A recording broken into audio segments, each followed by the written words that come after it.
शाहूपुरीत हॉस्पिटलचे डीनच्या घरी भरदिवसा आंतरराज्य टोळीचा 42 लाखांचा दरोडा। 11 ऑगस्ट रोजी सकाळी 11 वाजता ते दुपारी 2 वाजताच्या दरम्यान अनंत प्रेस्टीज 303 पाटणकर पार्क टुरिस्ट व ॲस्ट्रिया हॉटेलच्या मागे न्यू शाहूपुरी कोल्हापूर CPR रुग्णालयातील डीन फिर्यादी डॉक्टर अनिता अरुण परितेकर यांचे राहते घर बंद घराचे समोरील कडी कोयंडा कशाने तरी उचकटून घरामध्ये प्रवेश करून घरातील लाकडी कपाटाचे लॉक उचकटून सोन्याचे दागिने, डायमंडचे दागिने, मोबाईल फोन व रोख रक्कम असा एकूण 43,34,795 रुपये किमतीचा मुद्देमाल चोरून नेल्याबाबत यातील फिर्यादी यांनी दिलेल्या फिर्यादीवरून गुन्हा दाखल करण्यात आला होता।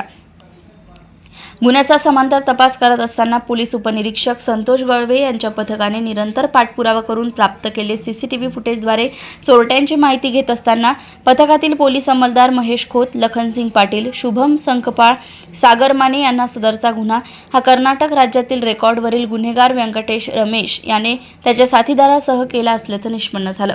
त्यानंतर पथकाने बँगलोर राज्य कर्नाटक येथे जाऊन 8 दिवस सापळा लावून 2 आरोपींना ताब्यात घेतले। त्यांची नावे व्यंकटेश रमेश, गिरीश व्यंकटेश यांना ताब्यात घेतले। आरोपी 1 व 2 यांनी चोरी केलेले दागिने विक्री करणे, हस्तांतर व गहाणवट ठेवण्यामध्ये आरोपी क्रमांक 1 याचा भाऊ आरोपी 3 रणजित रमेश याचा सहभाग निष्पन्न झाल्याने त्याला देखील आरोपी करण्यात आले। अशा प्रकारे सदर गुन्ह्यात 250.76 ग्रॅम वजनाचे सोन्याचे व डायमंडचे दागिने सह एकूण 36,70,120 रुपये किमतीचा मुद्देमाल कायदेशीर प्रक्रियेने हस्तगत केलाय।